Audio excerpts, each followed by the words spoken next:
Okay, next one. This is from Matt.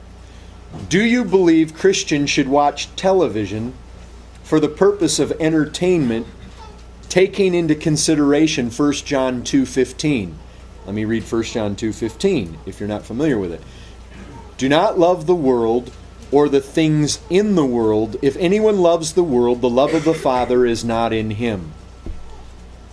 Do you believe Christians should watch television for the purpose of entertainment, taking into consideration 1 John 2:15? Now, I might just mention one or two things that I just mentioned.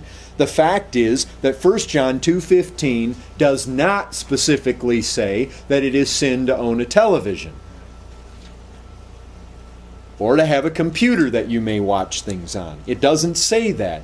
So I am not going to say that it's absolutely wrong for one of you folks to own a television.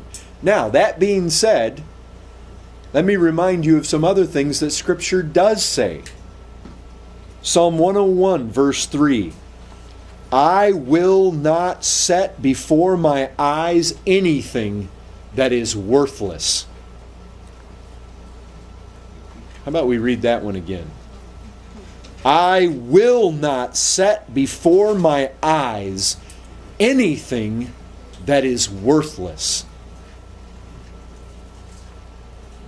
If you are in the habit of wasting your time in front of a television with that which is worthless, if it has no eternal, worthless means it has no value.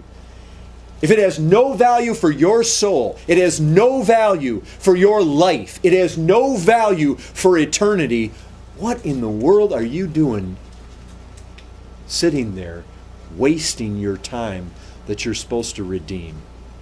Hey, I understand when you've worked all week, and I understand when a man wants to come home and he's wiped out and he throws himself on the sofa and he wants to fire up the Martin Luther movie and just fall asleep. And I understand it. I'm not going to condemn a guy for doing that. But I'll tell you this, I think on the one hand watching Martin Luther might have some value to it. I've personally found that old black and white one to be profitable to my soul. I understand times in your life when you need to kick back with your wife. If your thing is sitting and watching the stars or the wind blow or whatever it is, more power to you. If that's what you want to do. But look, setting things that are worthless before your eyes, that's not a good thing. Psalm 26:4. I do not sit with men of falsehood, nor do I consort with hypocrites. I hate the assembly of evildoers, and I will not sit with the wicked.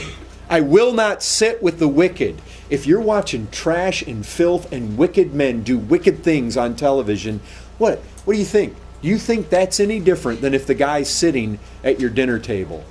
If you'll let people come in to your home and say things across your television or across your computer that you would not allow them to come in and sit at your dinner table and say, what in the world are you doing? I will not sit with the wicked. Psalm 1:1. Those of you that were there for Sunday school on Sunday. Blessed is the man who walks not in the counsel of the wicked, nor stands in the way of sinners, nor sits in the seat of scoffers.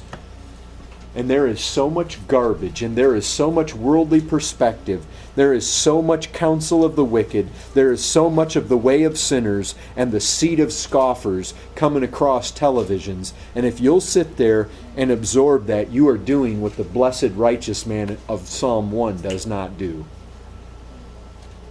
Psalm 119:37. Turn my eyes from looking at worthless things. Now you can't hardly pray that if you'll turn right around and willingly set that which is worthless before your eyes. Proverbs 14:7. Leave the presence of a fool, for there you do not meet words of knowledge.